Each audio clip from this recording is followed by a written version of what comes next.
Selamat datang di Bahas Anime. Di video kali ini, kita akan membahas teori besar yang sedang ramai dibicarakan di komunitas One Piece, yaitu tentang pergerakan pasukan revolusioner di akhir saga dan kemungkinan terjadinya insiden besar yang disebut-sebut sebagai Enies Lobby 2.0. Siapa yang akan turun bersama Dragon dan apa dampaknya terhadap pemerintah dunia? Apakah kita akan melihat kehancuran Mariejoa dan kebangkitan dunia baru? Kita mulai dari fakta utama. Monkey D. Dragon adalah salah satu karakter paling misterius di One Piece. Ia adalah pemimpin pasukan revolusioner, organisasi yang secara terbuka menyatakan perang terhadap pemerintah dunia. Meskipun selama ini Dragon jarang tampil, kekuatan dan pengaruhnya terasa di seluruh dunia. Ia disebut-sebut sebagai penjahat paling dicari oleh pemerintah dunia. Dan kini, semua tanda menunjukkan bahwa waktu Dragon untuk bergerak telah tiba. Pasca insiden di Reverie, di mana Sabo dan pasukan revolusioner menyerang langsung Mariejoa untuk menyelamatkan Kuma, dunia mulai goyah. Kabar bahwa Sabo berhasil menyusup ke jantung pemerintah dunia dan menyaksikan sesuatu yang besar memicu spekulasi bahwa revolusi besar sedang dipersiapkan. Bahkan lebih dari itu, banyak yang percaya bahwa serangan ke Mariejoa ini hanyalah awal dari Enies Lobby 2.0. Sebuah serangan langsung terhadap simbol kekuasaan pemerintah dunia, seperti yang dulu dilakukan Luffy terhadap CP9. Bedanya kali ini, bukan Luffy yang memulai, tapi ayahnya sendiri, Dragon. Enies Lobby adalah lambang mutlak dari keadilan pemerintah dunia. Dulu, saat Robin hendak dibawa ke sana, Luffy dan kawan-kawan mendobraknya dan membakar benderanya. Tapi sekarang, revolusioner diperkirakan akan menyerang markas besar pemerintah dunia dengan kekuatan penuh. Ini bukan lagi penyelamatan satu orang, tapi penolakan total terhadap sistem yang sudah berkuasa selama 800 tahun. Siapa saja yang akan turun bersama Dragon? Tentu saja ada Sabo, wakil komandan yang kini menjadi simbol revolusi. Lalu ada 3 komandan utama pasukan revolusioner, Karasu, Morley, Lindbergh, dan Belo Betty. Tapi selain mereka, ada spekulasi kuat bahwa pasukan lain akan ikut bergabung. Salah satunya adalah pasukan dari kerajaan-kerajaan yang kini mulai berani menyatakan tidak pada Tenryubito, termasuk kerajaan seperti Lulusia yang menjadi korban kekuatan misterius pemerintah dunia.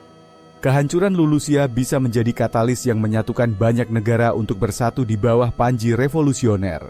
Selain itu, ada kemungkinan bahwa Vegapunk dan kelompoknya akan terlibat. Dengan Vegapunk yang kini membelot dan sedang diburu oleh pemerintah dunia, sangat mungkin dia akan bekerja sama dengan Dragon. Apalagi mereka punya sejarah lama bersama. Vegapunk memiliki teknologi, Dragon punya pasukan. Gabungan keduanya bisa menjadi senjata utama dalam menjebol sistem otoriter dunia. Dan jangan lupakan kekuatan besar lain yang diam-diam sudah terkoneksi, yaitu Luffy dan aliansinya. Meskipun Luffy bukan bagian resmi dari revolusioner, kemungkinan besar ia akan terseret dalam konflik ini. Mengingat Bonnie, Kuma, dan Vegapunk semuanya terhubung dengan Egghead dan revolusioner, maka arc selanjutnya bisa menjadi titik di mana topi jerami dan pasukan revolusioner bersatu.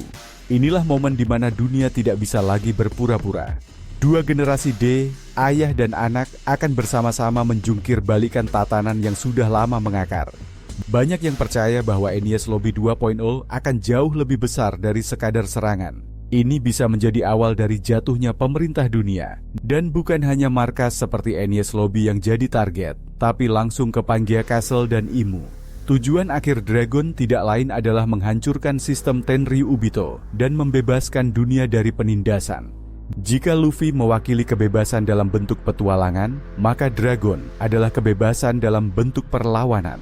Teori lain bahkan menyebutkan bahwa dalam momen ini, kita akan melihat terungkapnya seluruh sejarah yang disembunyikan, termasuk Void Century, senjata kuno, dan siapa sebenarnya Imu. Dan bisa jadi, ini semua akan dimulai dari serangan besar yang dilakukan Dragon, insiden yang akan tercatat sebagai revolusi terbesar sepanjang sejarah. Jadi, siapa yang akan turun bersama Dragon? Jawabannya bukan hanya Sabo dan komandan revolusioner, tapi juga semua pihak yang sudah muak dengan ketidakadilan dunia. Aliansi besar bisa terjadi, melibatkan Vegapunk, pasukan dari negeri yang tertindas, bahkan bajak laut besar seperti Luffy. Enies Lobby 2.0 bukan sekadar serangan. Ini adalah simbol jatuhnya kekuasaan lama dan kebangkitan dunia baru. Tulis pendapatmu di kolom komentar. Apakah kamu percaya Dragon akan memimpin revolusi besar ini? Siapa lagi yang menurutmu akan bergabung? Jangan lupa untuk like, subscribe, dan aktifkan loncengnya, karena Bahas Anime akan terus membongkar teori tergila dan fakta tersembunyi dari dunia One Piece hanya untuk kamu.